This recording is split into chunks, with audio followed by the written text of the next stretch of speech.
It's Neville Christie here of CEO Mentor and NevilleChristie.com, talking with Denise Hall, who is a business broker and an entrepreneur. She has all sorts of businesses, but one of them is an intriguing name. What's the name, It's Denise? called The Entrepreneurial Mother. The Entrepreneurial Mother. And you've got another good one about sell your mother a business. That's it, sell your mother of a business. It can be a mother for various reasons, depending on how big it is or whether you're a mother yourself or it just needs to be mothered along. Either way, it's about selling the business and moving on to what you want to do. Yes, and you specialise really in business for women, and women are about 30% of the business network. Yeah, in they Australia. are indeed, yeah. And then, of course, when they start quoting numbers of 300,000 businesses that will need to be moved over the next 5 to 10 yes. 10 years. Yes, quite stunning, isn't it? 300,000 people, and I the research and my experience says most of these don't have any sort of exit mechanism. What's your experience? No, absolutely. And even though they might have thought about, I might be able to do this with it, there are absolute exact steps that need to be taken, and buyers are looking for certain things. Yes. And if you don't tick those boxes, you're not going to get the value that you think you should be getting. There's going to be a big disconnect between what you want and what the market will actually pay. Yes, well, you see many people, I think something like 68% of these 300,000 are dependent on the sale of their business for their retirement, and yet their expectations of return and what they actually really have to offer is way below the market, isn't it? Absolutely, and the issue about that is that where the market is now shifting to in terms of expectations around web strategies and online presence and outsourcing and not being the manager in the middle of doing everything, and that a managed business would be deemed to be more acceptable to purchase. You know, most small business owners don't think in those terms. They just jump in, do the lot, and I'll just find another me to take that over. Well, the likelihood is that you won't find another you. Exactly. And even if you did maybe find another you, they're not going to want to see, they're not going to do it the way you do it anyway. Correct. They just need to be able to understand it. And they can't get inside your head, and therefore No. a lot of these processes need to be written down, or they need to be in the head of other people who stay in that's the right. business. That's exactly right. Even just how you do it now, the Yeah. procedure kind of manual thing that doesn't actually have to be a procedure manual, but just this notion of getting, especially if you've been doing it for such a long time, there'll be stuff that needs to be passed on that you just do and don't see the value in it.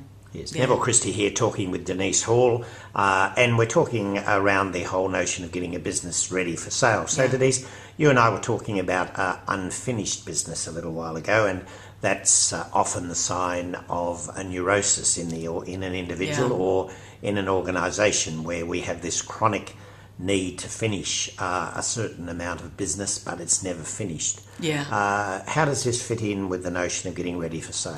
Yeah, well, I know certainly in my experience, I've sold 3 of my own businesses and plus helped a number of others do the same thing. Yeah.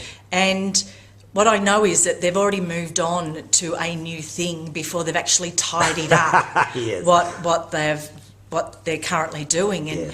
And as much as I understand that, because I've done it, and I understand the excitement of wanting to do the new stuff, if you're actually serious about building a business as an asset and having an asset to sell, by all means move on to the next thing, but set up the first thing as an asset so that all the boxes can be ticked, so it can operate without you, and you can make your money that way. And then once you're ready to sell, then by all means do that, but you've already taken yourself out of the picture and you can move on to the new whatever it is that you want to do anyway, and it's going to be far more attractive to a buyer because it's not reliant on you. Yes. I'm putting you on the spot here, Denise, but to finish up, 1 or 2 or 3 tips for anyone who is considering in the next X years to eventually sell their business or exit their business in any way, shape or form? Yeah. Come and talk to me. theentrepreneurialmother.com.au. But apart from that, you need to get the old ducks in a row. You know, you need to get the business processes out of your head and down on some form of paper or software or whatever you choose to use. You want to think about where you're situated. If it's a home-based business, that's fine, but can it be moved? You also need to think about, if property is involved, how that might be able to be shifted or not shifted, or if it's even relevant,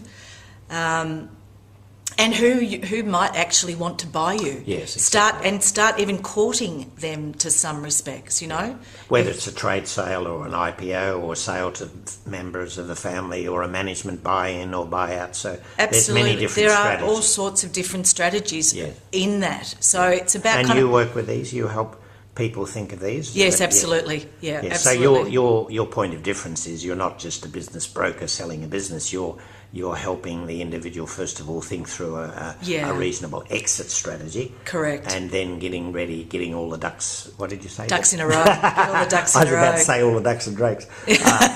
All the ducks and drakes in a row. Yeah, absolutely. And that's the thing, it's not only about strategy. Strategy certainly is one thing, and planning is certainly one thing. So it's about understanding what it is you want to do in the time frames, and then executing that. Yes, we execute the strategy and we actually finish it off. So we finish the unfinished business. Finish the unfinished business. And we move it on to the owner that will do the next beautiful thing with it. Yes. And of course they will do it differently from us. Yeah. And that's okay. Yes. That's okay, because you've already moved on to the next thing. The next thing. So this is Neville Christie of CEO Mentor NevilleChristie.com talking with Denise Hall of the entrepreneurialmother.com. And if you're thinking in the next 5 to 10 years that you might like to exit your business in any way, shape or form, talk to Denise about developing a strategy, and then, maybe at the right time you're ready for sale. Excellent. Thank you. Thank you, Denise.